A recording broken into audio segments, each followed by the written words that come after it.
President Yes, we are ICBF. live. We are live. Thank you so much, Hamza. President ICBF, Mr. Ziad Usman, Vice President, Mr. Vinod Nair, General Secretary, Mr. Sabit Sahir, our facilitator today, Dr. Rajeev Thomas, members of ICBF committee and ICBF counseling house, and above all, the wonderful and dynamic people from all walks of life, parents, teachers, students, and teens especially, and all who have spared their valuable time to be benefited by this promising session today. I'm Samir Musa, head of ICBF Counseling House, and I wish you all a brilliant evening and a warm welcome to each one of you to ICBF's yet another educative and motivational session today. It also associates to the Indian Embassy's 75 weeks of Azadi Ka Amrit Mahotsav initiatives. To further enlighten you on ICBF and its activities, may I call upon Mrs. Pramila Kannan, who is a valuable and a very active member of ICBF Counseling House, in addition to her reputed profession as a principal of an important school in Qatar, Greenwood. Welcome, Mrs. Pramila. Thank you, Mr. Samir. I think, am I audible? You are very much. Yeah, thank you. Thanks for this wonderful opportunity. Good evening, everyone. I'm extremely happy to be a part of this session. And I would like to thank Mr. Samir Musa for giving me this opportunity to talk about ICBF in specific in this session. Indian Community Benevolent Forum, ICBF, is an apex body directly under the aegis of Indian Embassy, better known as the Blue Umbrella of migrant Indian workers in Qatar, extending a shade of concern, care, and support to them when they are in distress, protecting and assisting them physically, fiscally, legally, and mentally during their hour of need. ICBF, what is the role, what is the responsibility ICBF has taken to take care of the expatriates from India? It conducts pre-medical camp for workers, provide health cards to those who cannot afford, conduct hospital visits, provides one-time assistance to deserving patients suffering from chronic diseases, visits and assists those genuine cases facing deportation, provide them one-way tickets and minor assistance in case of repatriation, send the mortal remains of the deceased back home, arrange food and other minor assistance to stranded cases, provide free legal consultation support in deserving cases and legal guidance to those requesting support. ICBF has also associated with Daman Insurance to provide an extremely affordable life insurance policy for all Indian expatriates in Qatar. And last but never the least, ICBF has seen the necessity to support the Indian community to mentally empower them to face situations and provide expert guidance in case of distress and discard. But ICBF again is a very fortunate organization because where there is distress and pain, there are good helping hands and gracious hearts like you who form the base of this organization.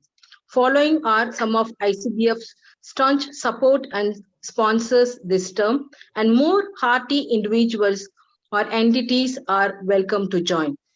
The sponsors are Coastal Qatar, ITI Group, Nissan, ATS Group, Domasco, MP Traders, Al Mufta Rent-A-Car, Al Mufta Group, Malabar Golden Diamonds, Creston, Zewai, Al Suwaid Group, Carry Fresh Hypermarket, Meridian Constructions Qatar, Mehmet Al Khalij, Russia Group, and Arabia Automobiles and Automobiles Association.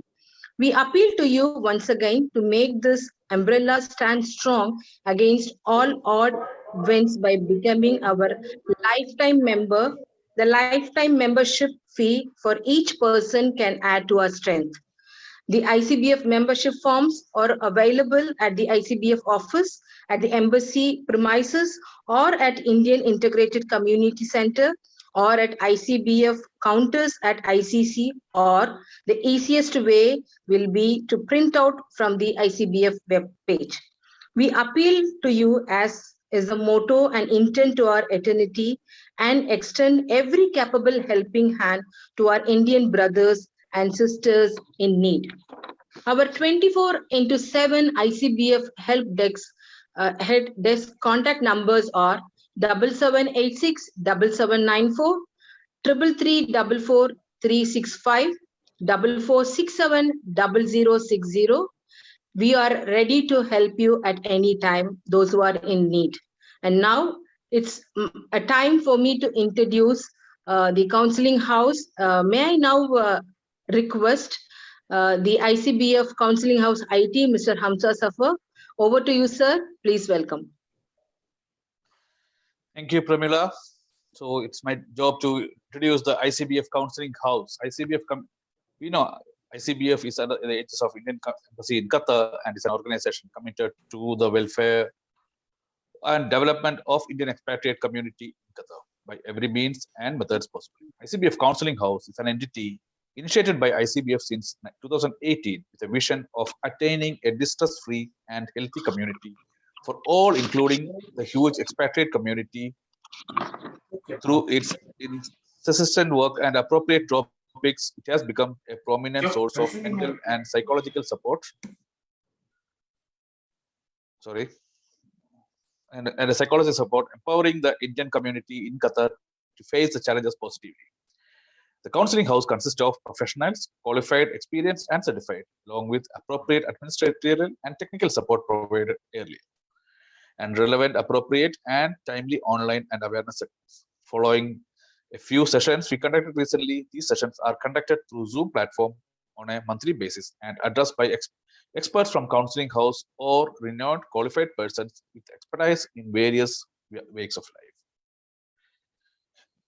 The sessions focus on molding a strong and well-built future for the world through sessions, guidance, and children's and family workers, and approaching for assistance.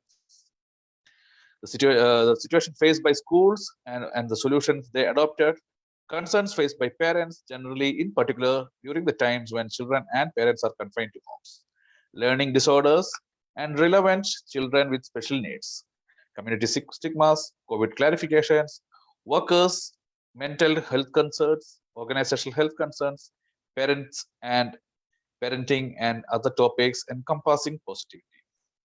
Also, individual counseling guidance sessions are being provided to whoever seeking support and assistance. You may contact Mr. Samir Musa, Head of Counseling House, on 3383-1315 in case you or anyone you know face such concerns to avail assistance. ICBF Counseling House is socially committed and is providing all these services completely free of cost. Thank you, and over to you, Samir. May I now call upon, thank you so much, Hamza, for introducing ICBF Counseling House to our audience. And may I now call upon Ms. Suma Mahesh for introducing our facilitator for today. Welcome, Suma. Thank you so much, Samirji. Thank you. A very warm good evening to all the participants on board. It's a privilege to introduce our speaker for this evening, Dr. Rajeev Thomas. He's the founder of Hope Group of Educational Initiatives in India and overseas, and the managing trustee of the Village of Hope Charitable and Educational Foundation. Dr. Rajeev. One moment, please. Can you Yes. put your video on? I think your video is off. I'm sorry. Thank you. All right. Yeah, that's it. So It has Dr. gone off Rajeev, again. Yes, please. Thank you. All right. Yeah. Just a moment. It's Is off it okay again. now? No, It's it's off off? again. Yeah. Oh my goodness. That's fine, Suma. Sorry, Let's I go think ahead it's a with that. technical issue, but the moment sorry. Dr. Rajeev is an international motivational speaker, leadership transformational coach, advisor, and a management expert with over 25 years of experience in a wide spectrum of training, coaching engagements, business consulting, and various life-changing projects of social significance. He was the head of business planning at Qatar Foundation, Doha. Dr. Rajeev specializes in adapting and applying various popular management principles to overcome challenges that individuals face on an ongoing basis, not just in their professions, but also in their personal lives. He is also a master practitioner of neuro-linguistic programming, trained on the diverse techniques and codes of both John Grinder and Richard Bandler, the co-founders of NLP. Dr. Rajeev vehemently follows his passion of provoking, inspiring, and enabling others, especially the future generations, to be the change.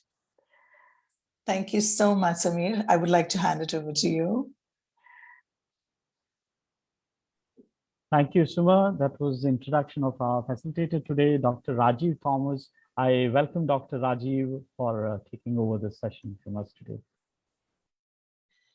Thank you. Thank you very much. Am I audible? You're very much audible, sir. Excellent. Thank you, everybody. And just give me just a second to set up my screen over here so that you can see what I have in store for you. Definitely. There you are. I assume the screen is clear as well. Yes. I would like to say a word of thanks initially. Thank you very much to Mr.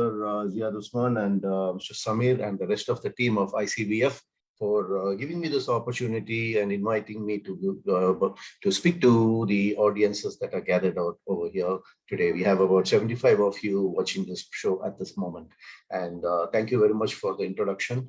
A lot of things have been said, so I will not spend any more time on introducing myself. Everything is there on the screen in front of you.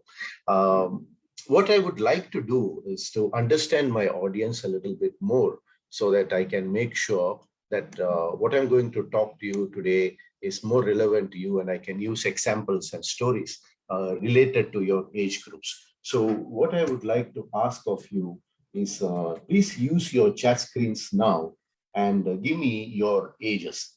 How old are you? Because I see some children there, I see adults there. So I'd like to just have a quick idea about the audience. So I will be asking you extensively today to use your chat screens. So please have your chat boxes open and select the option of to everyone so that you can all see it. Or if you want to say, send it exclusively to me, you can say direct message to me also. So please give me some indication of your age groups.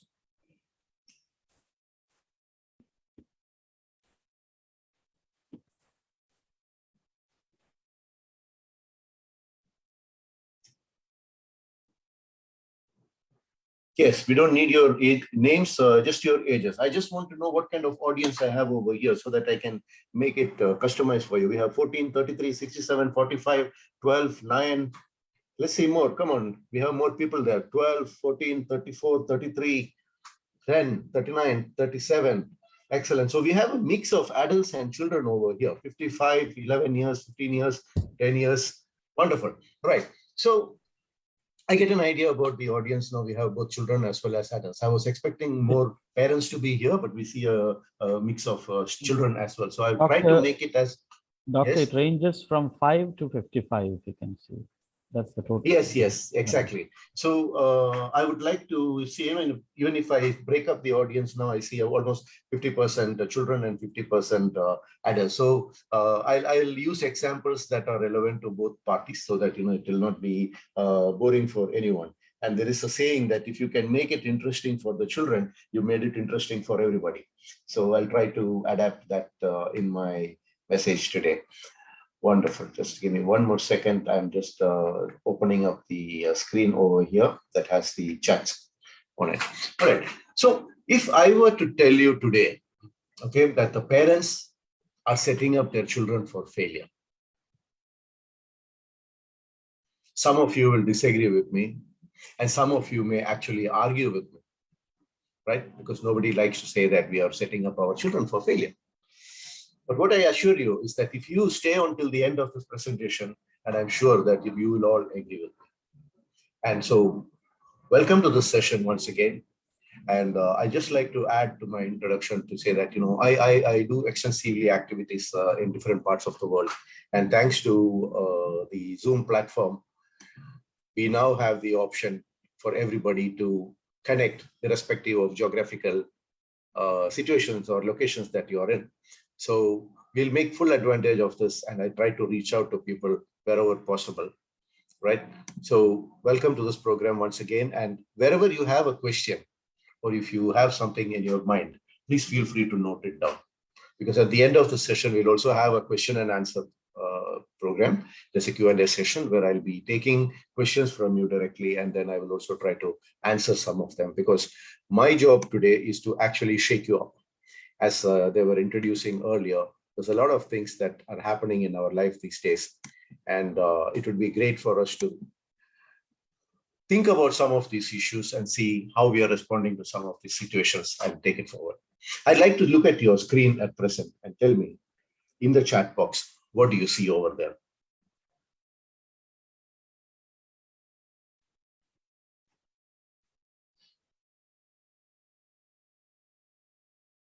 Come on, don't be shy. Use your chat boxes. The faster you give me the responses, the more we can move. As somebody said, a pointer. I'm assuming that all of you can see the screen. There is a down arrow, okay?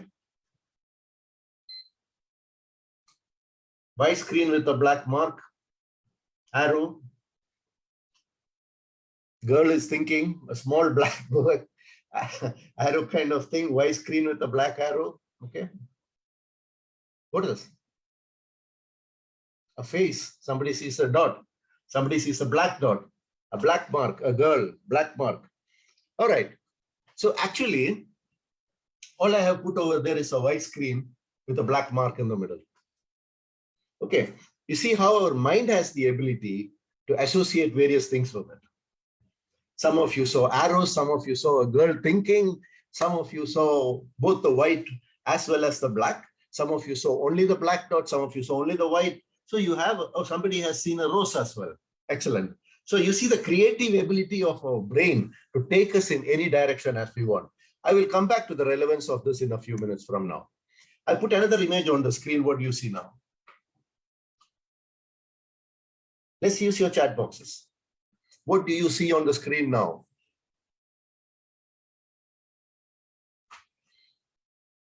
Don't think too much about it. Okay, there is a lady looking somewhere, a young girl. Somebody saw a boy. Somebody saw a lady with a hat and a fur. You saw a girl, an old woman, and a young woman. Okay, a girl, young and old lady, a girl, an old woman. Excellent. Right. Thank you for that.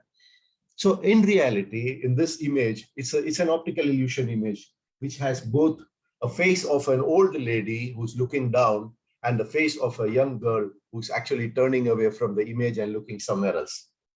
Okay, so it's a picture that combines two pictures in there. So some of you saw one aspect of it and some of you saw another aspect of it. I just wanted to highlight these two images for you to talk about what I like to say, perspectives. Okay, there can be two rights in this world. It's not necessary that one person is right and one person is always wrong. We can both have two rights in the same picture. We can have two scenarios that are both right, okay? So keep this in mind during the entire presentation from here. I'm just setting the pace for the presentation. I haven't started going into the content yet. Some of the things that I say today may make you uncomfortable. And that's the objective of the whole session. Today, we are here for this program with our own perspectives, with our own imagination, our own worldview. That's why you're able to see so many different things when I showed you a simple slide. But what I wanted to say is that you are right from whichever angle you're coming in. So if I say something that you don't completely agree with, stay on, keep your mind open. Don't start complaining about it or arguing about it, because something that I say may add value to you as the slide progresses. And that's the whole objective of the thing, because I don't want everybody to stay in state of comfort zone. And this is the biggest problem that we face in today's world. We like to stay in our comfort zone. We don't want to come out of it and think differently or act differently, because when we are in our comfort zone, we are very comfortable there. Anything outside of our comfort zone disturbs us. Okay, so today's purpose of my program is to disturb your thinking and to make you think differently, because if there is some improvement that has to take place in any individual, anywhere, any organization, anywhere, any corporate setting, anywhere, unless there is pain, and pain comes with thinking outside the box. Unless there is pain, nothing will happen. So I'm going to create a lot of pain for you today, right? Do I have your permission to give you a lot of pain and bring about some transformations in this session? Say yes, type yes, please. Nobody is responding. Come on, something has happened. Yes, yes, yes, yes, yes. Okay, there it comes. All right. It's like an air block in a plumbing situation. Sometimes if the air gets in the way, the water doesn't move. Sometimes you have to pump it and get it out. All right, I have all your permission. So here we go, ladies and gentlemen. On your screen, you have an image of a very smart kid. How many of you like to have smart kids? Say SK, type SK, SK, SK for smart kids. Okay, now let's listen, because I'm not going to say just yes or no or something. I might give you a code like this. SK, SK, SK is for smart kids. All right, excellent. So we all like to have smart kids, right? The chase is on to boost something called the IQ of kids. Today's program is about the 4 Qs. The 4 Qs that will make our children more successful in their life. Okay, and we are all caught up. Even me as a parent, many of the parents sitting over here, we are all caught up on chasing and trying to boost their IQ, the intelligence quotient of the kids. And sometimes we overlook the others. So I will be walking you through each one of this today. Today's world actually judges the kids based on how they fare compared to some other people. Okay, our entire system is competitive in such a way that we compare what one child does with what some other child does. But this is very wrong. I'll give you an example. There was an interview taking place in the jungle. Okay, so the king of the jungle, the lion, was sitting over there, and they was interviewing some of the people, the animals who came over there for the interview. And one of the person who was interviewed is a monkey, and the monkey was asked to climb the tree. Very well, monkeys like to climb the trees, right? What, children? Monkeys like to climb the trees, right? Okay, so all these monkeys started climbing the trees very fast. And then came the next candidate, the fish. He came from the pond over there, and they gave him exactly the same interview, the same test, the same task. They asked the fish to climb the tree. Can a fish climb the tree? Come on, children, tell me. Can the fish? No, I see a lot of, yes, thumbs down going, and a lot of heads are shaking over there. Of course, a fish cannot climb a tree. But the lion told everybody, all right, the monkey is the winner because the monkey can climb the tree and the fish cannot climb the tree. So fish is useless. Fish has failed. Fish is not able to do what other things other animals are able to do. Is that right? This is exactly what we do in today's educational settings, right? We put different types of children together. We put children who can speak faster, who can talk faster, who can run faster, who can by heart certain things, who are strong in mathematics, or some others who are strong in English, or some others who are very artistic in nature, some are very musical in nature, and we put them all under a common educational grading system or mark system and say one has gone higher than the other and the other has failed, right? This is what we do in the educational system that we have in the world today. And that's what we all follow, most of us, especially those who are in the CBSE pattern. Of course, it is changing now, but that's the traditional style of education that we are all familiar with. So we judge the children who are different and learn differently and do things differently and put them all under the same bracket. And then we evaluate them and assess them. And then there is this funny craze about being first. Okay, everybody wants to be the first. Nobody likes to be the second. Nobody likes to be the last. Everybody has to be the first. And the parents keep pushing the children to be the first. And even the schools today, what do they do when the 10th standard and 12th standard results come? They publish the images of all the toppers. In the newspapers and in magazines and TV and everywhere, we publish the names of the toppers. Hey, you had 3,000 students in your school. What about all the other students? You think these are the only children who succeeded? No. The other children also put a lot of effort. The other children also overcome their own challenges. They moved forward in their own activities, but sometimes we overlook that and focus only on the winners. And that's the kind of world that we live in today. And this is why I said today's world is focusing on the intelligence quotient, which is the IQ. That is the first Q among the 4. Okay, if anybody wants to take notes, and you can always take notes about these things, because it will come useful to you, it will come handy to you when you actually face, parents especially, when you face certain challenges with your children, you can relate all these things that I'm talking about, right? So we compare children with other children, and sometimes we tell them things that we shouldn't have told them. How many of us over here actually compare our children with other children? Just type the letter I in the chat box. It's okay. Nobody is going to call you and say, why are you comparing your children with others? It's just to know if I have an audience that relates with what I just said or not. Yes, I get an I over here and an I and an I and an I and an I. Yeah, carry on. Go ahead. Oh, somebody doesn't compare. Very good. I'm happy to see that. Somebody doesn't compare. Some of them compare, some of them don't compare. All right. So this is what I said in the beginning. We are not all different. Okay. So some of you do it, some of you don't do it. You don't do it, let's focus on the other cues that I'm going to talk about. Okay. So what happens is when we compare these children, it affects the self-esteem of the person. And the children go home and stay around thinking that I am not good enough. Okay. Because my parents, the ones that I look up to, they themselves told me, hey, look at that boy, or look at this girl, look at that uncle's son, or look at this auntie's daughter. They are doing all these wonderful things. Why aren't you doing it? Okay, sometimes we affect the self-esteem of the children. And sometimes we have this strange situation in the world today where we are actually targeting even the children in the womb. Children who are in the stomach or the womb of the mother, they are being targeted for self-development and IQ improvement and things like that.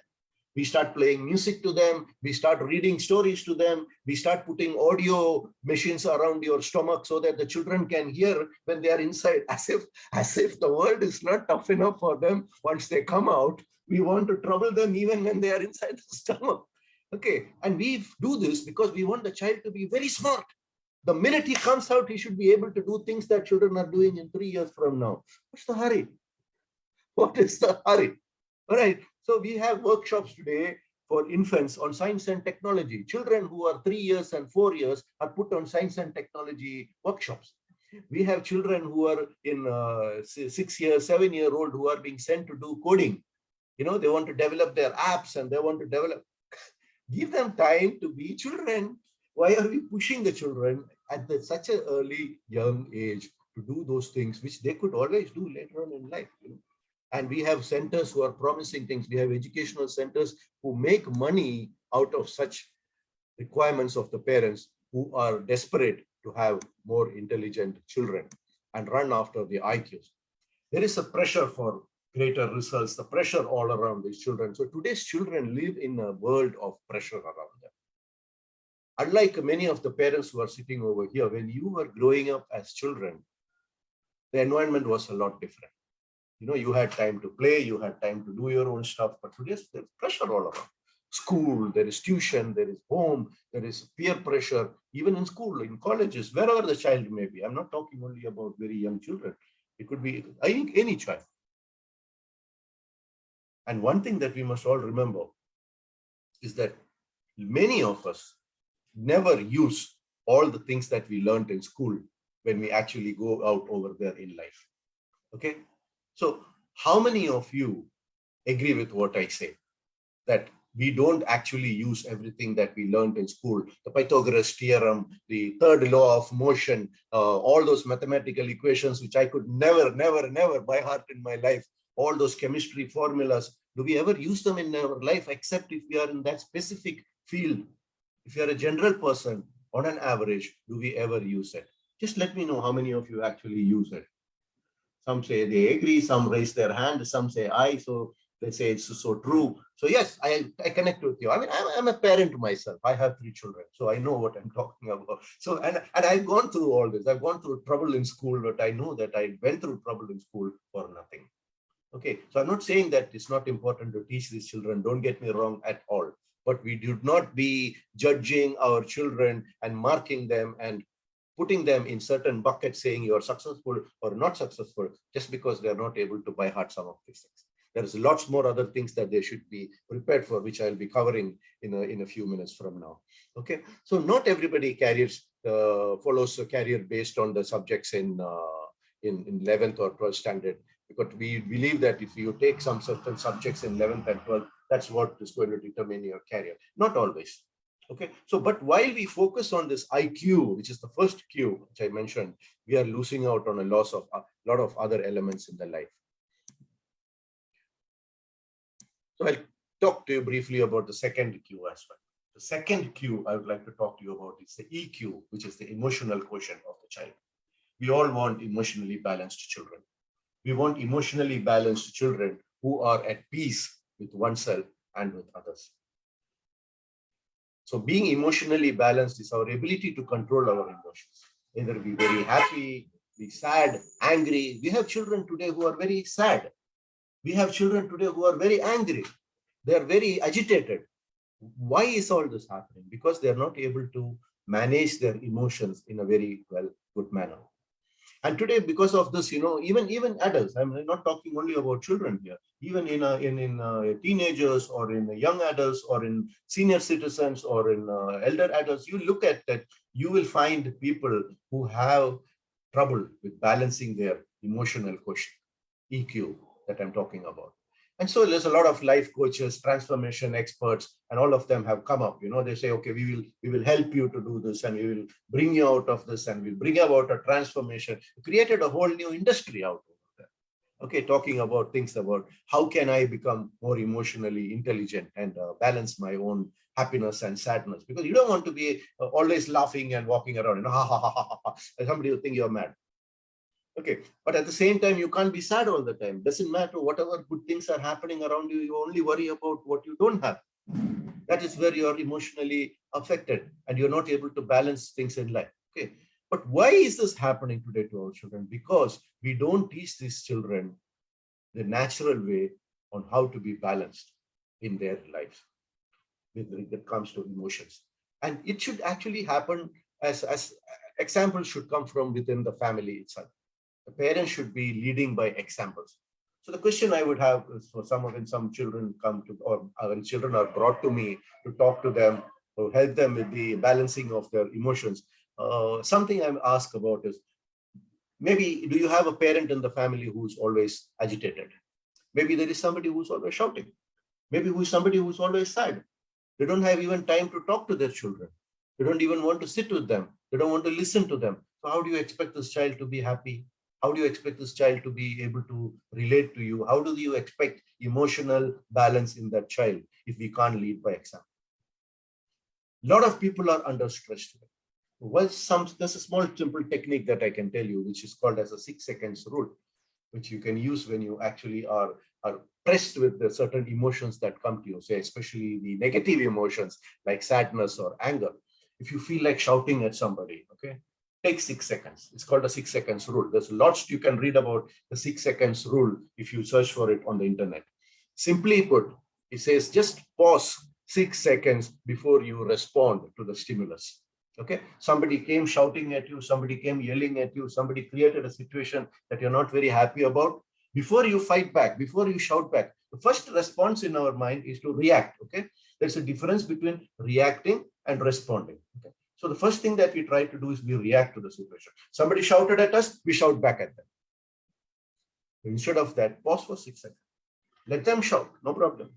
Keep your mind calm, cool down, 6 seconds, count 1, 2, 3, 4, 5, 6. What happens in that 6 seconds is that a lot of the hormones that go into your brain, okay, because of the fight or flight situation, which is it's a little technical. I won't go into that. It's not within the scope of today's session. But I can always, if somebody has a doubt on this, you can always come back to me, connect with me later. We'll be sharing contacts right at the end, and I can walk you through all those things easily later on also. But what happens is, when all these hormones come into your brain and it upsets you, you tend to be agitated and you want to respond and react. You want to react and fight with the person. But if you pause for 6 seconds, within those 6 seconds, all these hormones get reabsorbed into your body. And then you can think rationally and do the right response rather than reacting. Okay, so you can use a simple technique of 6 seconds if you are a person who easily gets angry or easily gets sad or easily gets emotional. Try to see what they're saying, pause for 6 seconds, and then take the action. And then things will be a lot better. Okay, and emotional quotient is extremely important to determine how high the child is going to fly in their life. A person who is emotionally balanced, there is no limit to what you can achieve in your life. But if you are emotionally unbalanced, definitely problems are going to come down your way. Okay, so they may be a very extremely smart person, but if you are not a very good person to be with, very detestable person, I would use the word over here. Nobody wants to be with that child, right? So you want to have emotionally balanced children, and that's very important. The third Q I want to talk to you about is the social quotient, SQ. Okay, so we spoke about the IQ, we spoke about the EQ, and now I'm talking about the SQ, which is the social quotient. We want socially developed children. Social quotient is the ability to make good friends, the ability to network with other people. Yeah, you're able to connect at a personal level and be successful in what you do over there. And that's the kind of children that we actually want to develop. We want our children to be happy, right? We want our children to be in a good frame of mind most of the time, to be at their peak performance level, to be at their very best. Okay, so they should be able to develop, maintain good relationship with their friends, with their teachers, with their neighbors, with their parents, with their everybody around them. Okay, and with themselves. They should be able to have a wonderful relationship with themselves. Because if you don't love yourself, you cannot love others. So it's important for us to love ourselves also, right? So we need to be able to lead by example when these things are, if you want to develop the social quotient for your children. Let me ask you a question. When visitors come home to your place, I know during the COVID period, a lot of visits have been curtailed. Not many people go visiting one another. But let's think about the period before that or from here onwards, okay?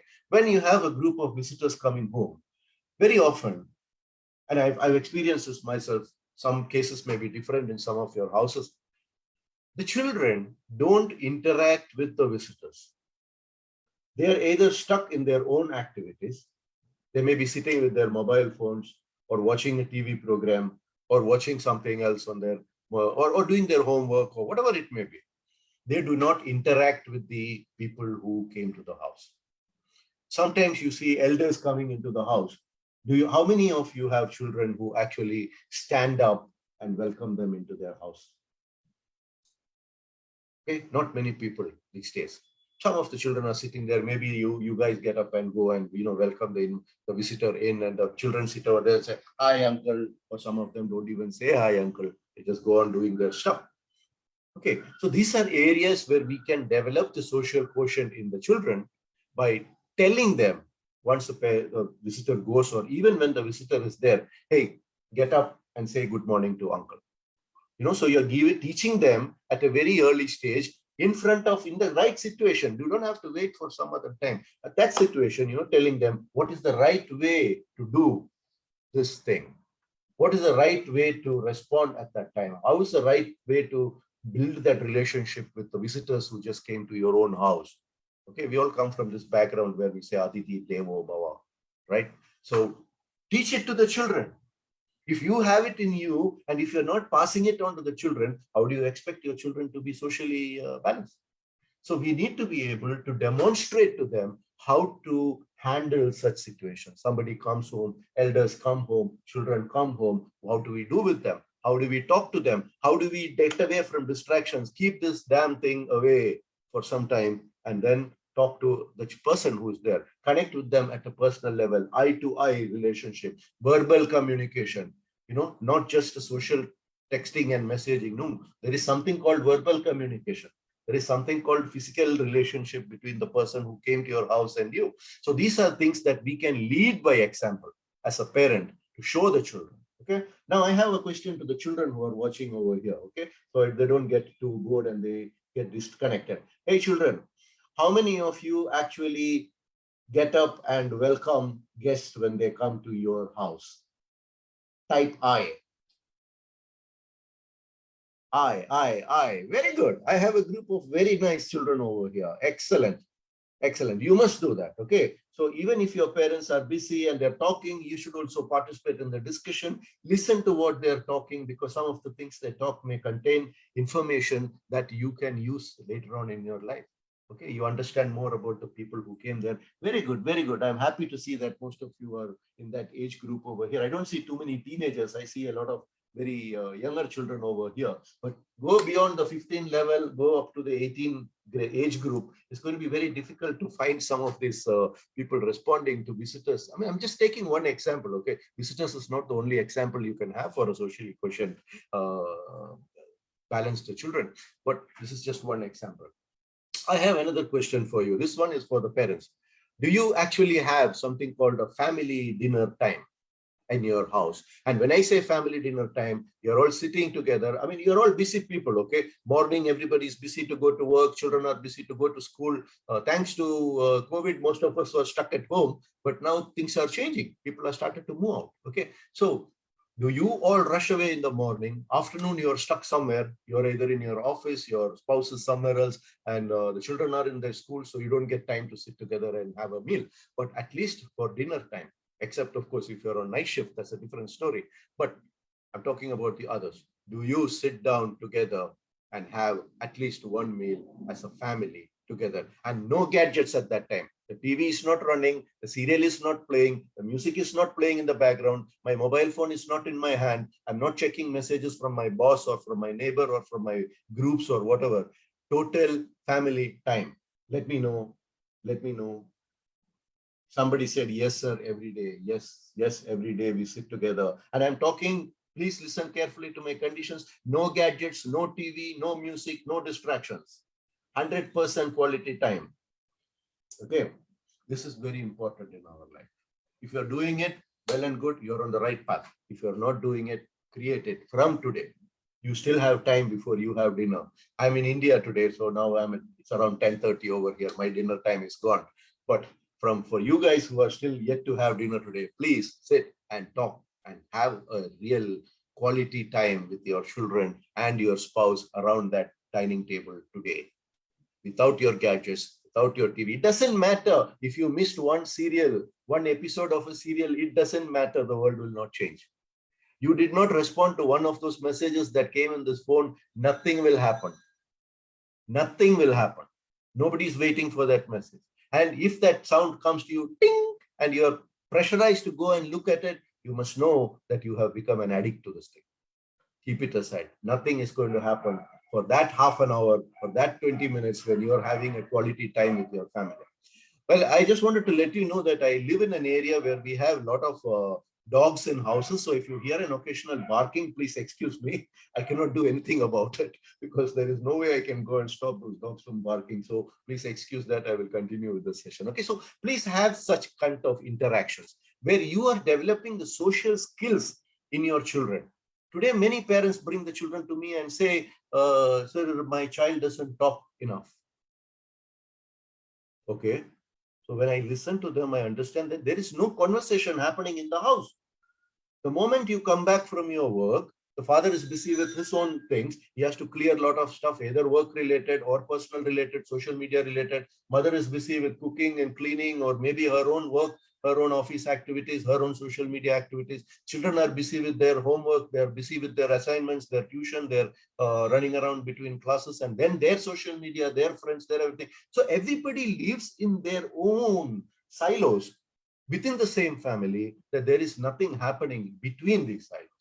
So how do you expect this child to talk to anybody? So why are you even worried about it? So start creating these habits within your own environment. They say charity begins at home. So any of these changes, unless you start at home, it's not going to happen. Okay, so please, if you want to have a SQ in your children, a social quotient developed in your children, put them on the path of open conversations at home. You need to talk. What happened in office today? What happened in school today? I know many families, they ask the kids, hey, how was school today? And the kid says, cool. Okay, that's it. What do you mean by cool? Why was it cool? Ask this question. They have a tension in the office. Come back and talk to your children also about it. Let your spouse know about it. Let them know that you are actually not working in a very happy environment. If that's the atmosphere you have, or if you had a very great day at work, you had a party in the a party in the office or something like that, talk to them about it.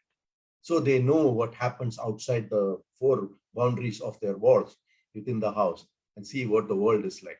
So you open the world to them, and then they will actually pick up, and they will be extremely successful in their life.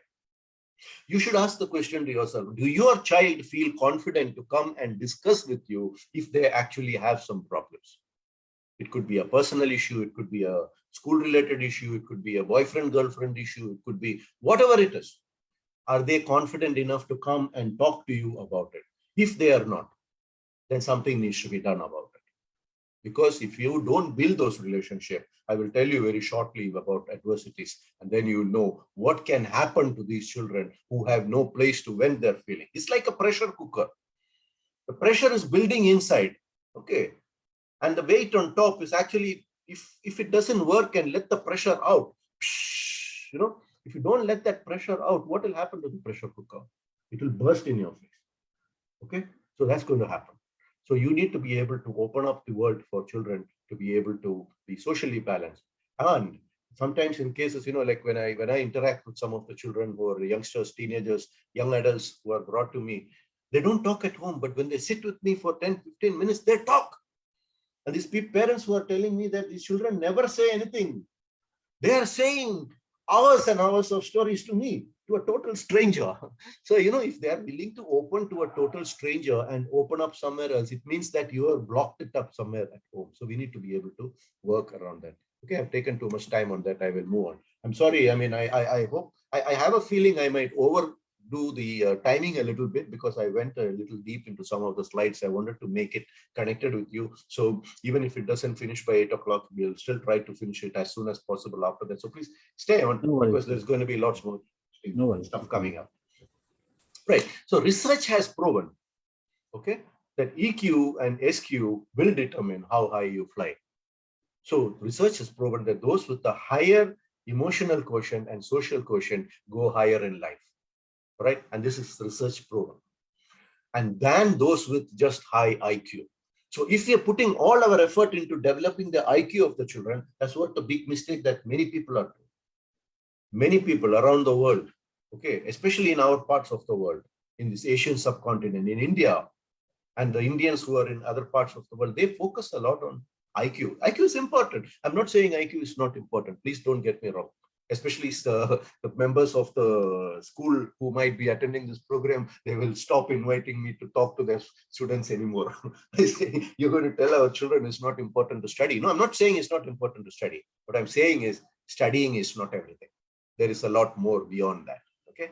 So we have a lot of people who may have higher IQ, who may be getting employed in companies that are run by those who have higher EQs and SQs. And this is fact of the situation. Okay, I'm not just bringing up a fictitious situation here. You can research on it. You can Google about it. I mean, today, a lot of information is available at our fingertips. So anything that I say, which you do not completely digest, go back and research it. And you will find what I say. All the points that I'm talking today are research-based.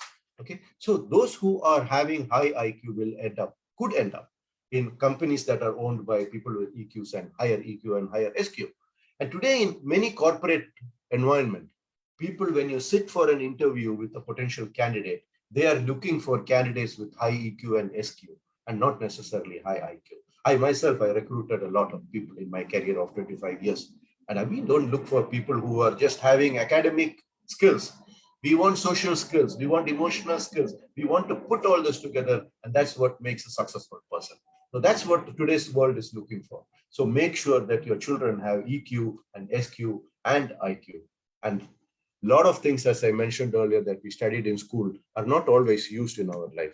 So don't focus only on that, okay? So EQ determines your character. The SQ determines your future. And focus needs to be given on balancing all this together and balance it with IQ also. And that will actually take the backseat. Okay, EQ, SQ, and then comes IQ. And as I said earlier, I'm not saying it's not important, but it's very, very critical to make sure that the balance is there. Why? Because if you look at this car, you will find that this car has 3 wheels. Okay, it's okay, we can drive this car. We can drive this car, but still, if we had the 4th wheel, it would have been a lot better. And that's the 4th wheel, which I want to talk to you about, the 4th Q, which is the most important among all the 4 that I'm going to talk about. And the 4th Q is known as AQ, which stands for adversity quotient, right? Adversity quotient. Are your children ready for adversities in their life that they will face? You cannot escape from it. They will face adversities in their life. And it's our responsibility as parents to prepare them for it. And I'll tell you how in a few minutes from now. The adversity quotient is the ability of an individual to face the adversities in life. Okay, because today's children, a lot of them, I'm not saying all of them, a lot of them live in a bubble of artificial security, right? We create an artificial security bubble around them. We do everything for them. Especially you take a case of people in the Middle East. I was living in Qatar for the last 16, 17 years. And I used to do this for my children. The children want to go somewhere, we will drive them there. Right? How many of you drive the children outside if they wanted to go somewhere? Or do you allow them to go on their own? Do you allow them to go on their own? Is there anybody who drives around the children? Can I see an eye coming in your chat box? If you drive around your children for everything they want to be doing, I want to see an eye in your chat boxes while I have a quick sip of water. That's most of the parents, okay? It could also be age related. I'm not saying it is not right. The child is very young, but then you have to decide what is very young, okay? For some people, 18, 19, 20 is also very young. For some people, if they are out of primary school, they're not very young anymore, okay? For some of them, secondary school is also not very young. So you need to be able to determine where exactly is this line called very young. And it differs from person to person, child to child. As I mentioned earlier, every child is different. They develop according to how much we allow them to develop, okay? So parents do things for them. They drive them around. Many of our parents today are involved in doing projects for children for their school. They have a homework assignment. They have a project. Who's doing it? The child or the parent? Many cases, I have parents sitting and doing assignments. So basically, the teacher is going to evaluate how well did your parent do the project and not necessarily how well the child did the project, right? Why do we do this? Because I want my child to get the highest marks. Because the point which I told you earlier, we are all caught in this world of first. Okay, I want my child to be the first. So I do it for them. And the child goes and presents it. Exhibitions. How many exhibitions today are done professionally?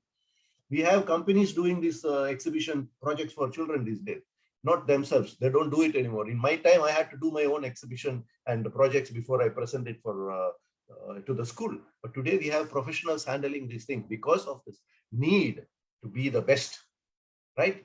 So what we do is we create this artificial bubble. We don't allow them to go out. We don't allow them to take risks. We don't allow them to go to the shop by themselves. We don't give them some money and say, go buy something and come. Some people do it, okay? I'm not saying everybody, but there's a lot of people who never give the children exposure to the life's requirements so that when this child comes out of school, they have absolutely no skills except the marks and the mark sheets and a transfer certificate and everything that comes from the school. The child doesn't know how to live in this world. And this, whose mistake is that? The parents or the child's mistake? And this is what I told you in the beginning. We are setting up our children for failure, right? We give the children whatever they ask for. Anything and everything they ask for, we give them. Okay. And even if they don't ask for something, we try to find out what others are giving their children and we give it to our children. Right? Why do we do this? Because we want our children to get the best of everything. Maybe we suffered in our childhood. Maybe we had tough childhood. We don't want our children to go through that. Excellent. The point is very good. Your desire, your intentions are very good. But what is it doing to the child? Are they missing out on some key skills to face the adversities? Are we giving them the opportunity to face these adversities while we are still there? You know, so they are within our area or periphery of our vision, and we take care, we give them this exposure so that when they are on their own, they can still handle things. Okay, today's children don't know how to face the word no. If you say no to your child 2 times, the child will never talk to you for a few days. Can I request the organizers to disable annotation for the participants, because somebody is getting creative with my slides. I'm starting to scribble on my slides. This sometimes happens when I do sessions for children and they get very creative. So sometimes I let them do it and say, bring out all your anger onto my slide. And then I go and erase it for them. All right. So many of our children do not know how to handle the word no.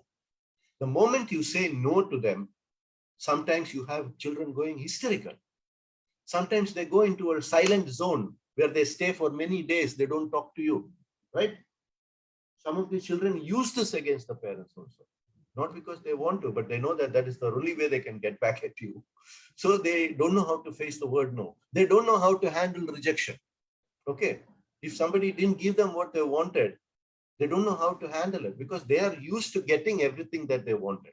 Whatever they ask for, they get it. So when the rejection comes in their life, in a real life situation, beyond school, when they go out over there, the world is not going to be very kind to them. They don't know how to handle it. They don't know how to handle failure. They are not prepared to face failure because we don't allow them to fail. We make them successful in everything. We kind of fill in for the gaps that exist in the child, that we don't allow the child to fill the gap on their own, right? And that's the mistake of the parents. It's not the mistake of the child. The child never asked you to do it. They may ask you, but you are the one to tell them, hey, if you want to do it yourself, right? Unless you give them the chance. Children, unless you allow a child to fall on the bicycle when they start learning to ride a bicycle, will the child ever learn to ride a bicycle? Never do that. You cannot ride a bicycle. Very rarely do you see a person who hasn't fallen down at least once when you try to learn a bicycle, to ride a bicycle. Okay, that is exactly what life is like. When a child is so young, just an infant, and starts to walk, okay, the first step, which we all celebrate, we all take photos, we publish it, we tell everybody about it. Oh, my child has taken the first step today. Yeah, right. But did that child fall down when they tried to walk or not? Of course they fell down. But when the child fell down, did you stop and tell them, oh, my child, don't walk anymore because you may fall again? No. We encourage them to take the next step. We tell them one more step, one more step, one more step. Go to dada, go to mama, go catch that, go catch this. We tell that and encourage the child to fall, and the child falls. And when the child falls, they get up again and they laugh and give you a nice sweet giggle and they go on and then fall again. And then they get up again and they go and fall again and they get up again until such time that they don't fall anymore. They learn to walk without falling. So if we are not allowing our children to fall today in the activities that they are supposed to be doing, how are they going to run without falling when they actually go into the real world out over there? Right? So this is a challenge that many of our youngsters are facing in life today. So what happens is we haven't prepared them to handle it.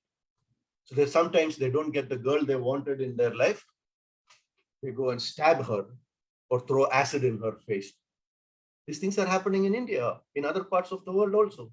You loved a girl, she rejected you. You don't want her to be anybody else's. You take adverse, extreme steps and put her in trouble. Some of the children may fail to score the marks that you wanted. The parent expected something and kept on telling the child, oh, I expect you to do this, I expect you to do this, I expect you to do this. And when they don't get that marks in the examination, what do? They go and kill themselves because they can't face you. They don't know how to come back and tell you that they did not get the marks that you wanted. And they kill themselves. We have so many cases of children who actually lost their lives in Doha itself. I'm not telling the rest of the world. In India, of course, there are thousands of cases. After every CBSE examination or IIT examinations or NEET examinations, you come up with cases of children who give up their lives because they are not prepared to face failure. Nobody prepared them to face failure. And we have created that feeling in their mind that if you fail, you are a failure. No, children. Today, the message I want to give to the children who are listening over here is, if you failed in your subjects, you are not a failure. You failed in that subject. But the world is going to give you so many opportunities. The world is going to give you so many opportunities to be excellent in so many other things. Maybe you are not very good in science. Maybe you are not very good in mathematics. Maybe you are not very good in history or geography. It's okay. You do your very best. Whatever best you can do in class, you do it. You are in competition with yourself. Okay? You score better than what you did last time. You have moved forward. It doesn't matter what the other child in class is getting. It doesn't matter because you are in competition only with yourself. So you are never a failure. If you did not get the score that you wanted, you didn't get the marks that you wanted, life will give you a lot of opportunities to catch up. So never feel that you became a failure. Okay, this is a message just for the children who are listening today, because some of them are under a lot of pressure. They may never tell you. They may smile in front of you, but deep inside they may be burning. We never know that because we haven't connected. Many of us as parents haven't connected at a deeper level with the child, and we haven't understood that child properly yet. Many children who are smiling. In fact, there is a video on my YouTube channel. I urge you to go and see it. It's called Ode to the Lost Life. Okay, my YouTube channel will be shared with you in the last slide. Please go and watch it. And if you subscribe to that channel, there will be lots of videos that come out which are very relevant for all of us. I really welcome you to take a note of those videos. And in that video, I'm telling you about a child who is so happy around everybody else. He's very active in school, sportsman, high subjects, high score, everything. But then the child went and suicided, 23 years old person. His parents are well educated, they are doctors, they are all well settled, rich family. So there is no money issues, there is no issues that you can think about, but the child didn't.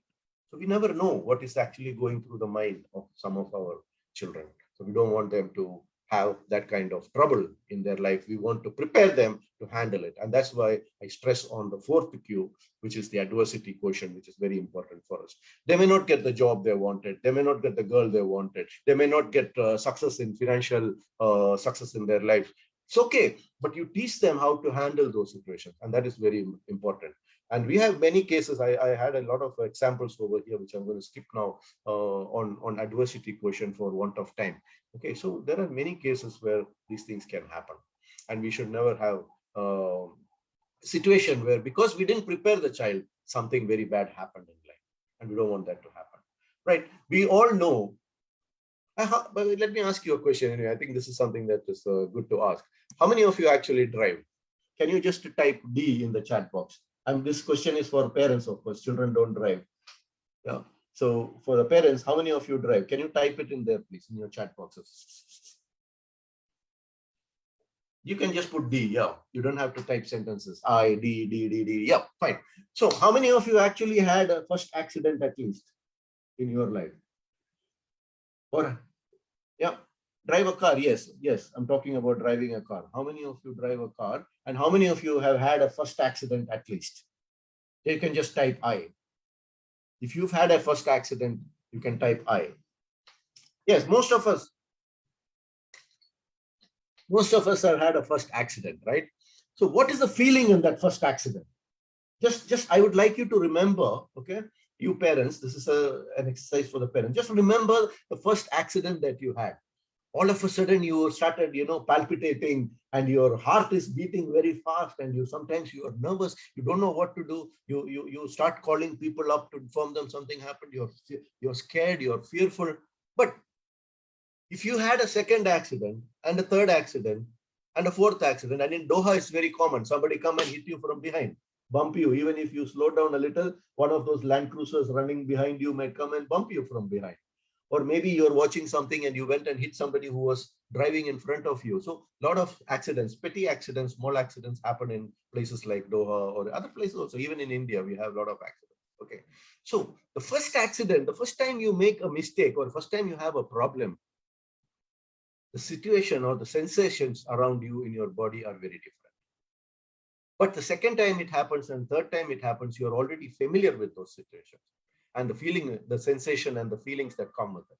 So don't allow your children to face those first accidents in their life after they have grown up into adults. Let them face those accidents in their life when you are taking care of them as they are children itself. Let them make mistakes. Let them fall down. Let them, I have a few other examples I will talk to you in the next slide. So let them go through all these things so they experience failure, they experience adversities while they are still children. And who is to blame for all this if we don't prepare them? Somebody has just typed to me, my mother, father, and sister know how to, and they have had accidents. Yeah, very good, very good. So, you can have a lot of challenges in life, my child. Don't worry about it. Don't get scared about it. So who is to be blamed for this? Naturally, as we mentioned earlier, it's not the children.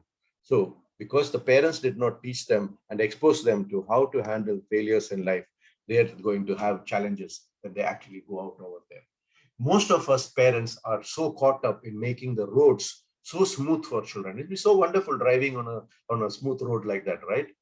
And we assume that the life is going to be smooth for them, and we prepare them to go through these we make this road so smooth for them that we fail to teach them how to drive on rough roads.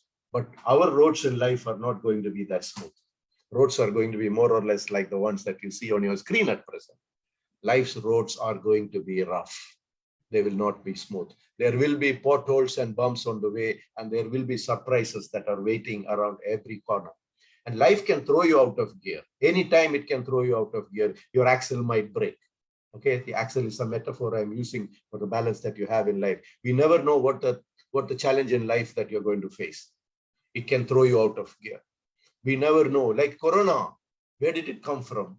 It threw all of us out of gear. Everything that was set up in the past had crumbled the matter of few months. Okay, educational systems crumbled, jobs crumbled, businesses crumbled, economies crumbled. Did we ever expect something like this to hit us? Okay, but thankfully most of us were able to pull through it. We lost a lot of people on the way, unfortunately, but a lot of us are still surviving, and we have to be thankful for that we are blessed that we can still carry on in spite of some of these challenges. Okay, so life will throw challenges on the children. We must prepare our children to handle such adversities, and you need to do it even if it's never too late to do it. If you love your children, this is the time to do it. If you train them now, you will be able to bring about a very well-balanced child, who has a balance in all the 4 Qs that we spoke about. No matter how rough the road is, if they are prepared for that, they will be successful. And that's exactly what we want for our children, right? So you involve your children. How do we get there? I'm going to give you a few tips before I wrap up on how can we make children balanced, and especially with the adversity quotient. I'm focusing more on the adversity quotient today because that is what is most important out of all the 4 Qs. Okay, so how do we get there? Involve your children in everything in an age-appropriate manner. Teach them the value of things. Simple things like switching off the lights in their bedrooms. Okay, not wasting food. Small things, little steps, which will all pile up and add up in the end to making them very successful children. Right, children, I have a question for you over here. How many of you actually switch off the lights in your room before you go out of the rooms? Just type I. And I am assuming that you're all telling me the truth, okay? Right, great, wonderful. Okay, good. So you need to do that because your parents cannot always be doing everything for you, right? So you also need to be able to take up some responsibility. You're all young, dynamic children who are sitting over here. You need to be able to take up responsibilities and do things. Never waste food. If you see some poor people who are in need of help them. Okay, if you have an extra set of clothes that you can give to somebody who doesn't have one, do it. If you are eating a burger and you see a poor man walking in the road who doesn't have food, buy one more burger for them, give it to them. So small things like that, you can become very, very sweet kids. So you need to tell your parents also, I like to do these wonderful things for people who are not having the opportunity, and take up that. Right, so back to the parents. Teach your children the word no. Very important step. Teach them the word. Let them realize that everything is not taken for granted. Okay, it's okay for them to fail. It's okay for them to make mistakes. It's okay for them to have trouble, right? We need to accept this ourselves, first of all. Let them realize that to get something, they have to do something. Okay, you want to go out with your friends this weekend? Right, good. Make sure that we do all these courses, finish all your studies, finish all these things. A, B, C, D, you set certain conditions around being able to do things that they love to do, so that they know that even later in life, they will have to do certain things. Small things that we could ponder on, some tips for you, right? There may be others also, but I'm just giving you a few simple examples. Can your child, including the ones sitting over here, small or big, teenagers, young adults, small children, whoever it may be. I'm not talking about the kindergarten kids over here. Can they actually make a meal by themselves? One day you're not able to cook something for them. For whatever reason, maybe you're sick, your spouse is sick, whatever it is. Can they manage a meal by themselves? I'm not talking about making paneer butter masala or anything like that. No, I'm talking about simple stuff that they can cook and have. Just a sandwich, maybe make a pizza like the one that this lady is trying to make over there. Make a sandwich, make a little noodles or Maggie or whatever it may be. Can your child, small and big, make a meal by themselves? Can they ensure that they will not starve if you are not around for a day or two? Do they know where to get the ingredients? Do they know how to handle the gas stove? Do they know how to handle the microwave oven? And I'm talking about small kids now. Do they know how to survive if you cannot help them for a day? Right? Type yes or no in your chat boxes. If you do not, okay, some of you may feel a little shy to type this response also, it's okay, right? If they do not know how to do it. And I'm talking about all age groups here. Your teenager who goes to school, do they take care of their own plates? Or do they leave it for the maid? Or do they leave it for the mother or for somebody else to handle it? If they're not doing it, it's time for you to teach them to do it and make them do it. Because there may be a situation, this child is going to live in a hostel, or maybe he's going to live away from you when they're going for higher studies and they need to do these things. Who's going to teach them at that time? Start teaching them now. There may be, next question for you.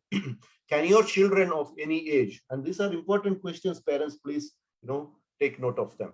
And these are only some samples. There may be many more. You want to have a deeper discussion with me, connect with me later. The ICBF team has my contacts. I will be sharing my contacts at the end also. And can your children of any age contact relevant people in case of an emergency? God forbid you have an emergency at home.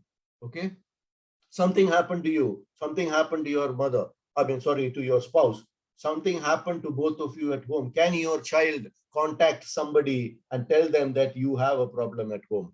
It could be the emergency department, it could be the 999 numbers, or it could be your nearest friend, it could be your parents, it could be somebody else. Do they know how to reach out and how to remain safe until help arrives?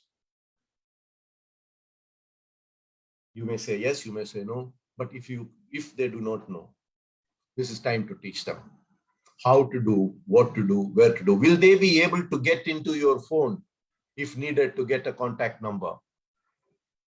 Most of us have passwords and amazing fingerprint and face recognition and everything on your screens these days, on your mobile phones, that nobody can get into it. In case they wanted to call the uncle next door and they don't have the number, how are they going to call somebody? You need to be able to add some of these numbers to your, in case of emergency numbers, which they can access even without opening the phone, and make sure your children know how to call those numbers, how to find those numbers, and what to tell them, how to get help for you, right? So this is something that you need to be thinking about. I wanted to ask you some interaction over here, but I'm skipping it for want of time. Do they know how to handle a medical emergency? Do they know how the insurance coverage system works? Do your children know how to handle hospital if they have to, and handle it until somebody else comes to help them? Do they know where you have your medical or life insurance policy kept? Maybe they do, maybe they don't. But it's time for you to tell them, because you may have saved a lot of money. Today in India alone, there are billions and billions of rupees stacked away in banks, which nobody is claiming, because hardworking people like you, non-resident Indians and others, they earn their earnings over there in the Middle East or wherever else you may be watching this program from today, and you save it in the banks and you didn't tell anybody about it. Nobody knows about it. Your family doesn't know about it. Your wife doesn't know about it. Your children don't know about it. And you didn't appoint the proper nominees. And even nominees, banks don't really bother about it anymore. If you didn't go and ask for the money, they're not going to come looking for you and give you the money. No. Okay, they never know about this thing. So it's important for them to know about insurance, about your life insurance, Mediclaim insurance, how to claim, where are these policies kept, where are these medical cards kept, where are these insurance cards kept. You need to tell your children. These are not secrets. You are doing it for their benefit. So you need to involve them for these things. Prepare them for adversities. If something happened to your father today, tell them about it. If something happened to me today, if something happened to your mother today, suddenly you come home from school and you find that I'm lying on the sofa, I'm not breathing, I'm not talking, I'm not doing, there's something drooling from my mouth. What to do, right? Unless you teach those children, they are not going to know what to do. Some children may figure it out, but what's the harm in teaching them and preparing them to face these adversities in their life? Do they know where to get emergency funds if they need to use? Suppose you are stuck in the hospital. I mean, just take the case of COVID recently. Suddenly people used to be taken away to emergencies and put in ICUs and here and there, leaving children at home. Do they know how to survive? What will they do? Where do they get money? Where do they get food? How will they handle the situation? Have you prepared them for that? Have you taught them about money matters? In fact, as I mentioned earlier, even sometimes your spouse doesn't know where you have kept all your money. Where do you have your accounts? Where are your savings? How to get them if something happened to you? Do your children know how the banking system works? Do they know what the ATM machines do? Where does the money come into the ATM machine from?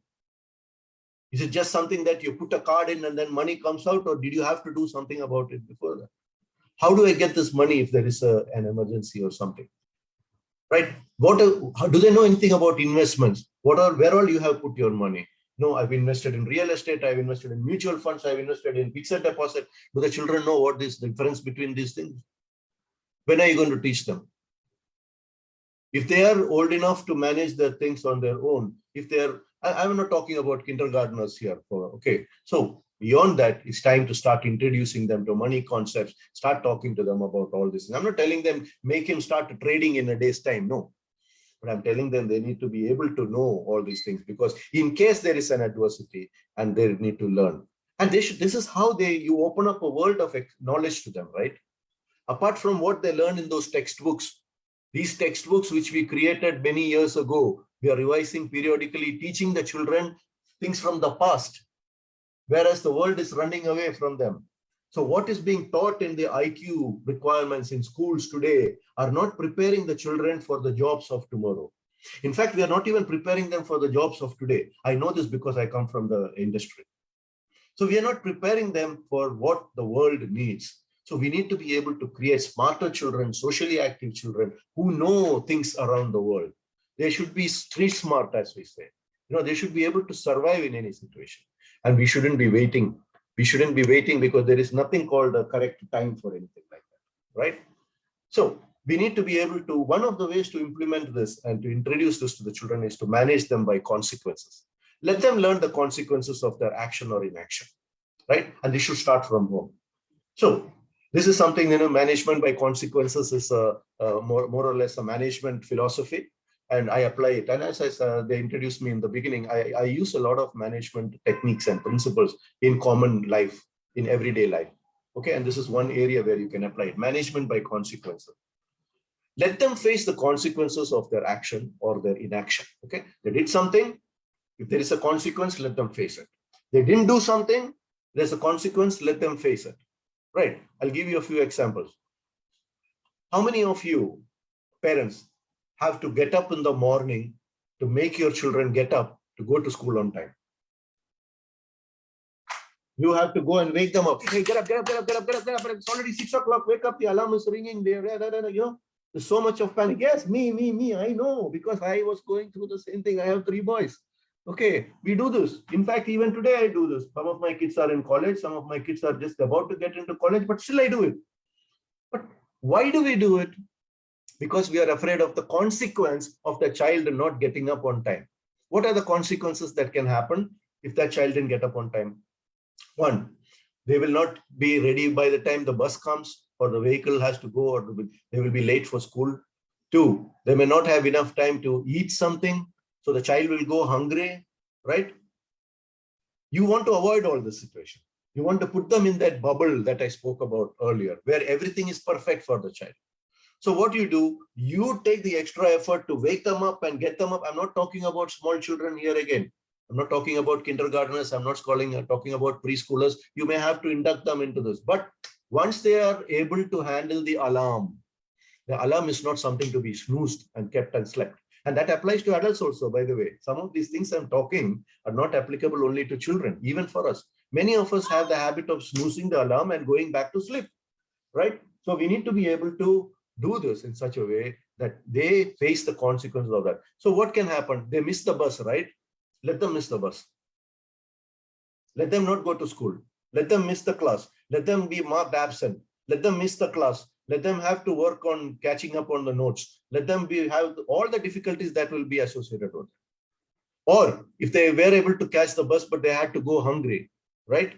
You don't want that to happen, right? Because you don't want your child to be hungry. That's fine. Let him be hungry. There are millions of children around the world who are hungry for the whole day. This one meal is not going to make a big difference for that child. Let them go hungry. They should know the consequences of their action or inaction, right?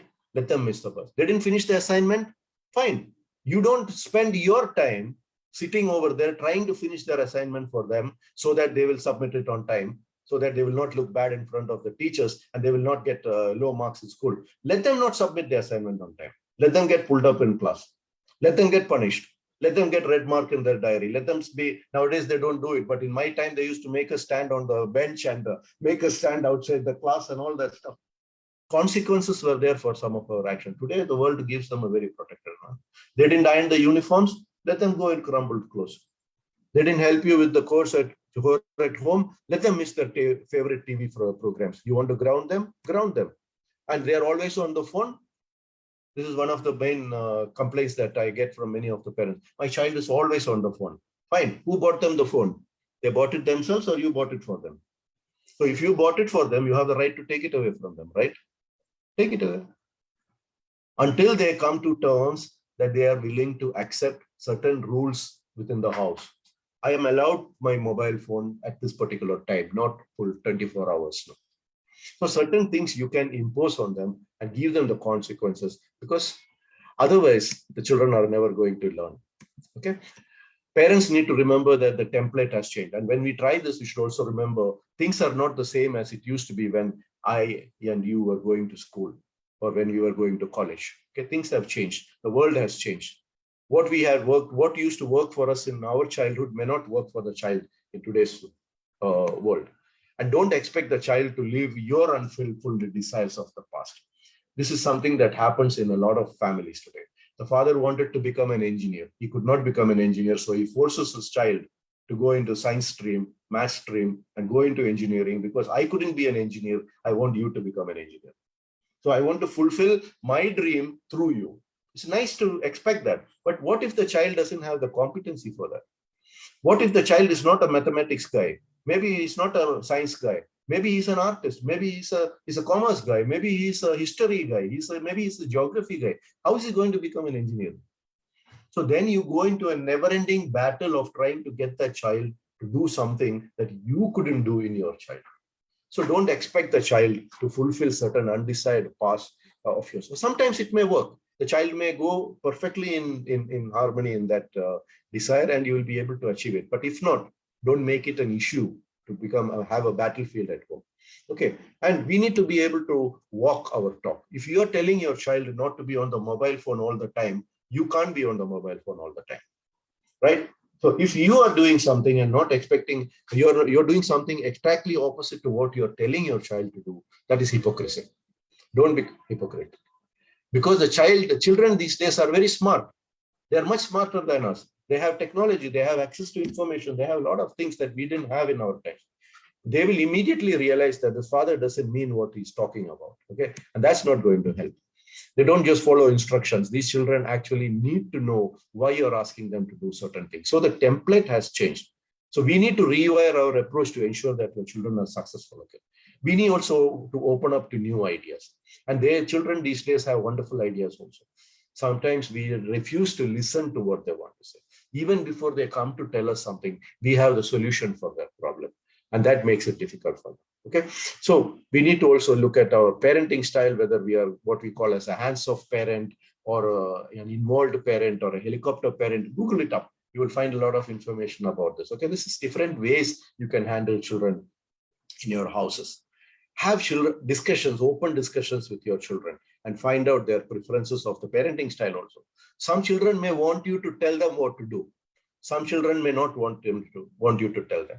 So try to find out what is it that the child prefers in terms of your parenting style, and then that will make it more meaningful and you will be able to have a better connection with them. But most of all, we need to teach our children compassion because today's world needs a lot of compassionate people. We are only forcing our children to be competitive with one another, that we fail to teach them to be compassionate. Like what the activities of ICBF, it's all about compassion, doing things for people who have who are less privileged than you. Okay, this world needs more compassionate people than engineers and doctors. So teach your children to become good human beings, and they will automatically become successful in their lives. And I have just 2 slides to go. The one is a wonderful quotation that has come in the social media recently, just attributed to Sheikh Rashid, the founder of Dubai. I don't know how genuine this quote is, but it's worth pondering. Okay, I'll just read it out for you. The founder of Dubai, Sheikh Rashid, was asked about the future of his country, and he replied, "My father rode a camel, I drove a Mercedes, my son drives a Land Rover, but my grandson has to ride a camel again." And then the interviewer asked him, why? Because he said, and then he said, hard times create strong people, and strong people create easy times, and easy times will then create weak people.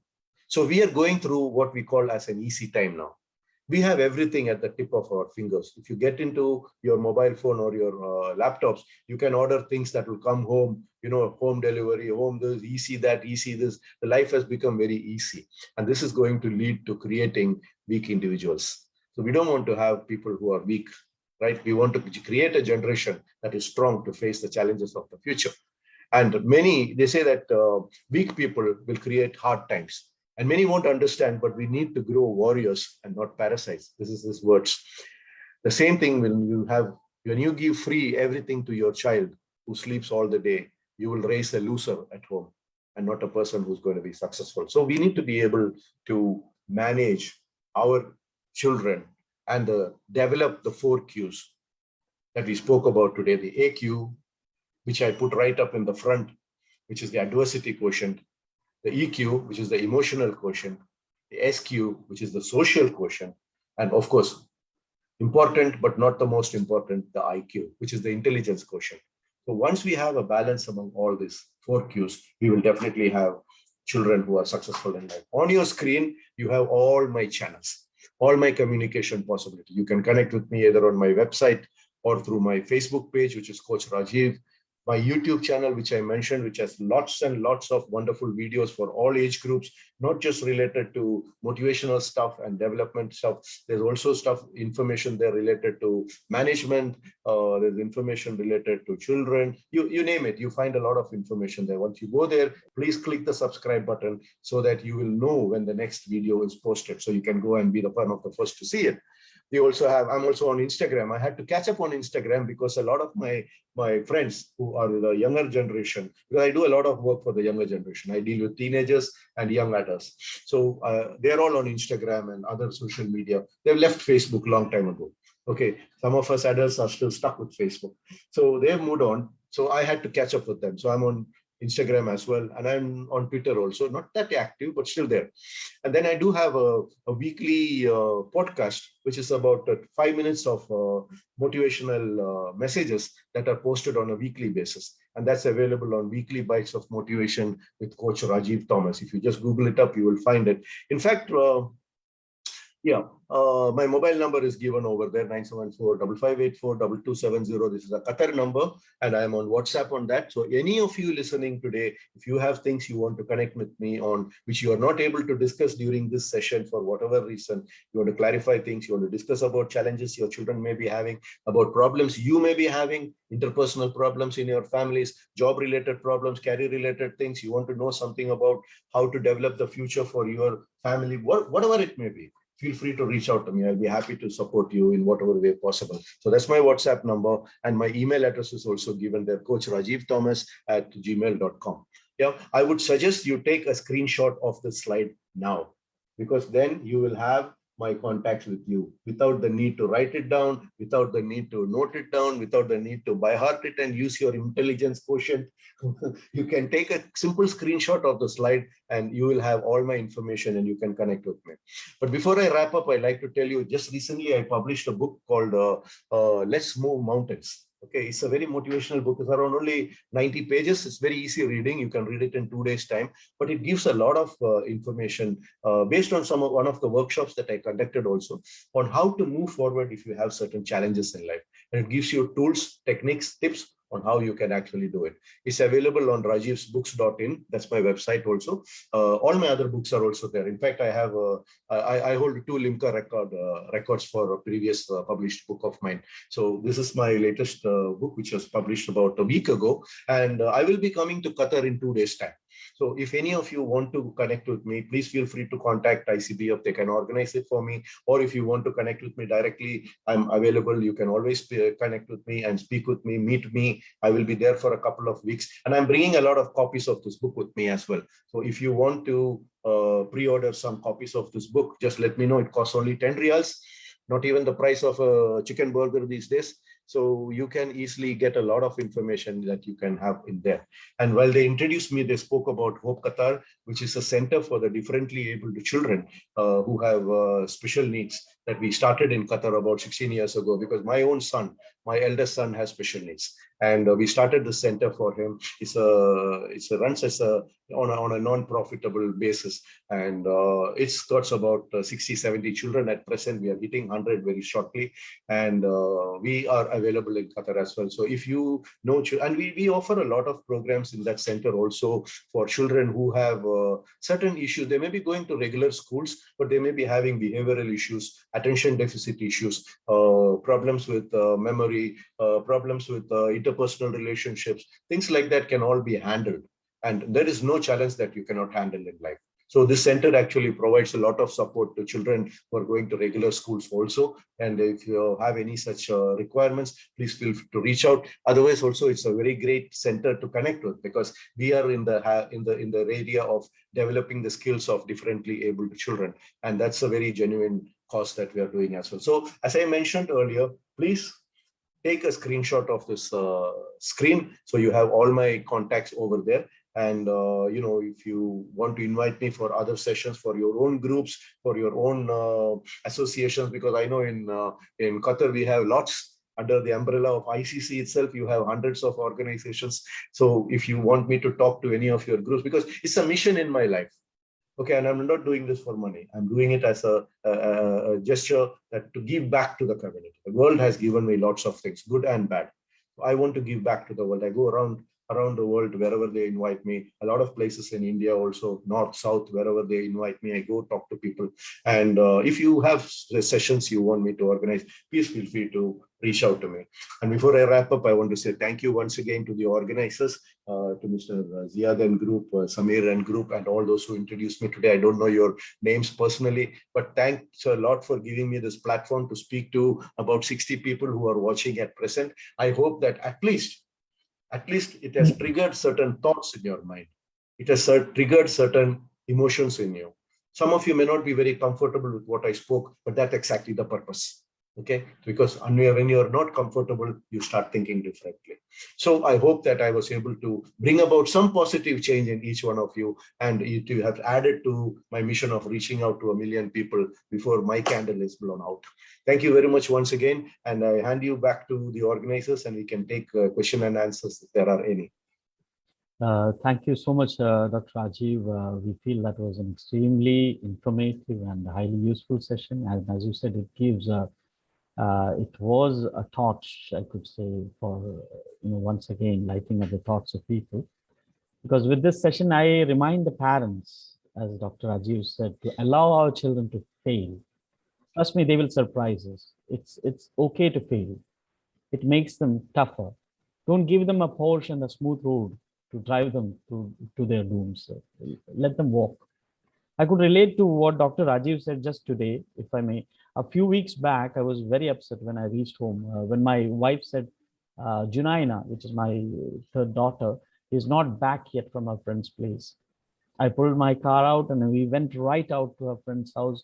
But alas, she was not there. I went around the entire township searching for her. And she had just gone to the nearby park to play, but without informing, she had, I must say, she had her own share of snare and scolding that day. And today my wife said, I asked our daughter, she's around 11 years old, to walk up to a house of so-and-so. And my reaction was, what? How did you, how could you? I mean, you let her go alone and that to walk up to there? I had doubts, but when my young daughter, when she came back to me later today, and she told me with such an excitement that, Dad, I walked up to so and so's house. I felt something different. I felt proud. I have learned to trust her. So I learn every day to be a parent, as a parent, to be proud. And I must thank my kids actually for this. I hope God helps each of you to do the same, to trust your children and help them grow stronger. I once again remind the young teens who attended today's session, the teenagers and the young children here, that especially of what Dr. Rajeev said, that failures are temporary and they don't mean that we have failed completely in life. No, it's only one subject, one aspect, one incident, one competition. But remember, those failures can be used as a permanent step to success instead of thinking we are failures. And they should be looked up to as means to succeed further in life. So to try again, not to give up until you succeed. Dr. Rajeev, I must say, is not just what the introduction was given today. It's more to give more to him. I would say Dr. Rajeev, with his life's experience and having been personally trained by various leadership gurus as Dr. Stephen Covey and Dr. Edward de Bono, Dr. Ken Bluckhart, Dr. Robert Kaplan, Dr. David Norton, Dr. Rajeev, he himself is he brings with him a very disruptive, innovative approach that have transformed organizations and lives of many individuals internationally. He is also the co-founder of and the CEO of Wapas.com and an avid blogger, YouTuber, publisher, author, and many things, like including he has 2 Limca Book of Records entries to his credit, and he believes in what he says. It's difficult to be a person who believes in what he says. And he has proved, he has achieved it, and he is in front of you, telling you means and mechanisms to make your children successful. Dear parents, make full use of this session. If you have taken screenshots and if you need to call him, please do call him. If you think your child needs help, please do call him. If you cannot reach him, you can call us, the ICBF group. We have a counseling house, and also we can connect to Dr. Rajeev whenever we need for support. So please do reach across to us in case you need any help with your children, and if they need any help, they should feel, very confident to go across to their parents and say, Dad, Mom, I feel a so and so difficulty. They should be given time. They should be given their preference. This is something I would like to remind on behalf of ICBF Counseling House today to both the parents, children, and even the teachers who are present here. If there are any questions, we could take at least 5 minutes for those questions, because I think some might have doubts which they want to clarify. I know it's the time has overshot a bit too much, so we can take 5 minutes for question answers if it's okay. Dr. Rajeev, is it okay? I'm perfectly fine. I'm available. I'm just hoping that it's not too late for all of you over there. Yeah, we still have a count of 55 still waiting from beginning till now. Yes, I see that. Yes. So in case if I just wanted to add to what you just mentioned, Mr. Samir. I've come across, recently I was in Doha and I had the opportunity to visit a house, and there were 2 children there, one who had just come back from India from college for a break because of this COVID situation. And the child was very upset, and, the parents said she doesn't talk much. And when I was interacting with them in the first 3 minutes time, the child tells me that my parents don't allow me to go out and meet my friends. And that was disturbing her a lot. So I asked the parents, what's stopping you from letting her go? And then the parent says that, we both work in the companies, and by the time we come back, it's already 3 o'clock, 4 o'clock in the evening, and then we are busy with stuff at home. And I said, why do you have to take your child out? I mean, they're talking about a college student over here. And the parents were still unsure that this child could take a Uber, book an Uber on their mobile phone and go visit one of their friends and come back. And they wanted to make sure that they themselves were taking the child and bringing her back. And this was not going to happen. So at some stage, we have to actually let them go. Those who fly kites, we know that, if you just keep pulling the strings all the time, the kite cannot go higher. You have to let the rope go at times. You have to let the thread go. and let you will see the thread running through your hand to the extent that you may be fearful that it's going to snap.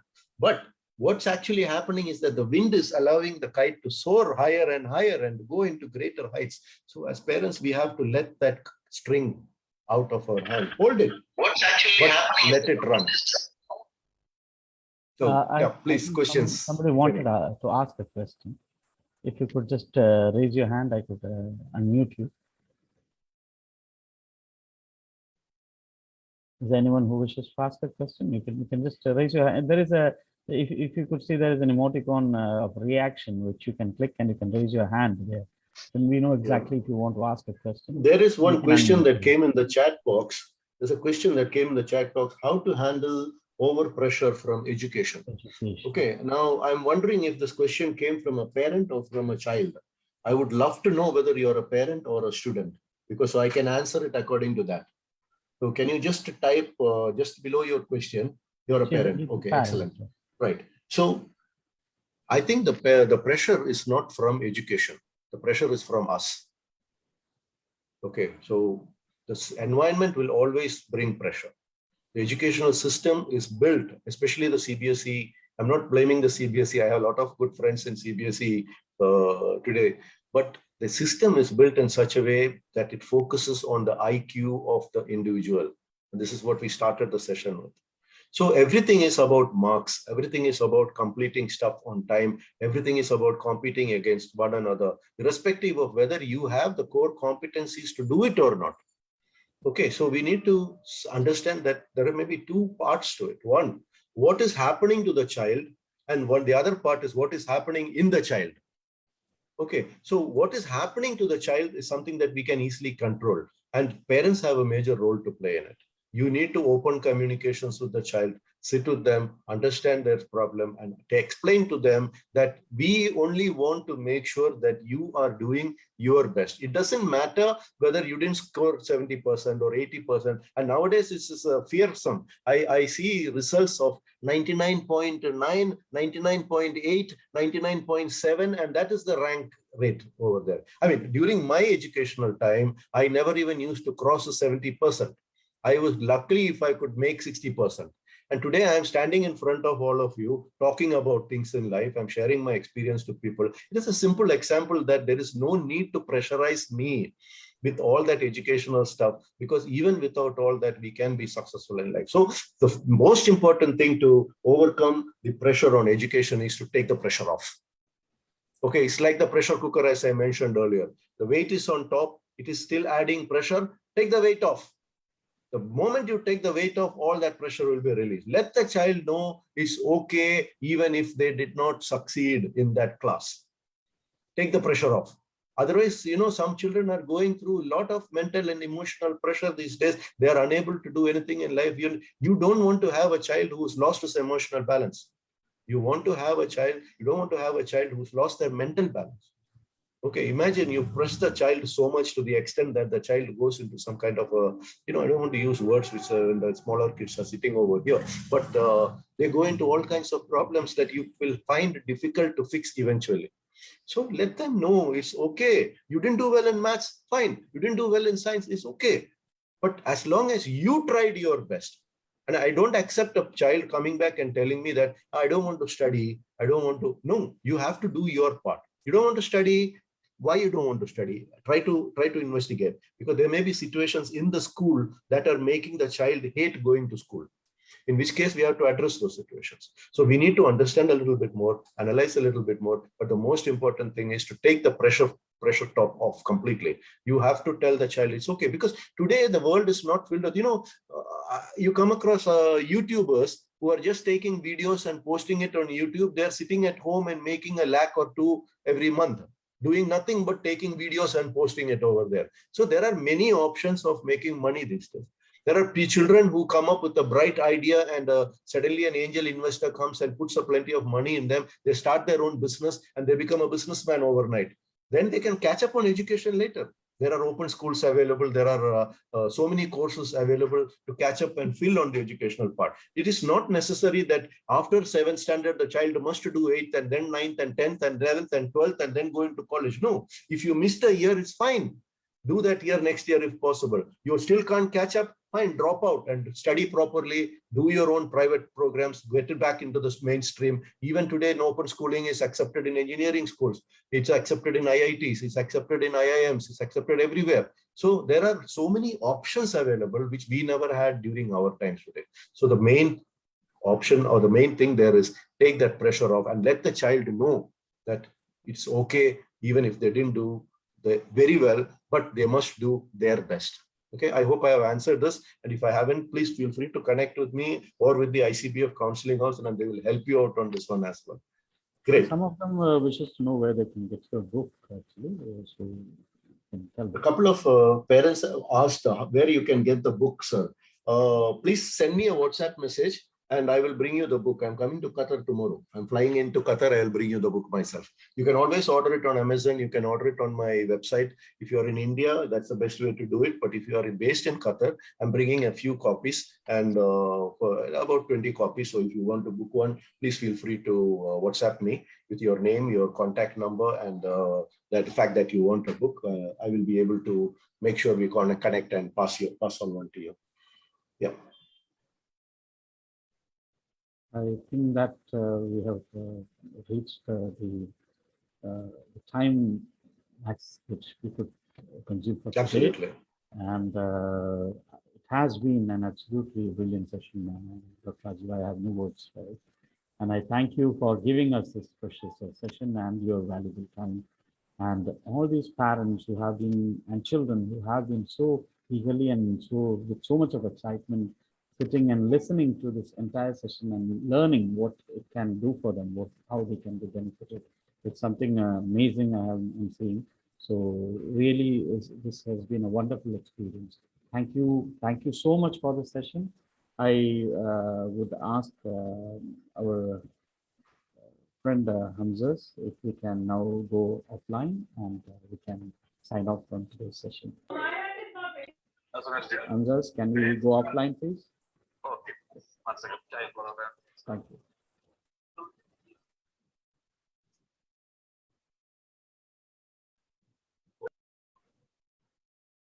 Yeah. Meanwhile, I hope there are no further.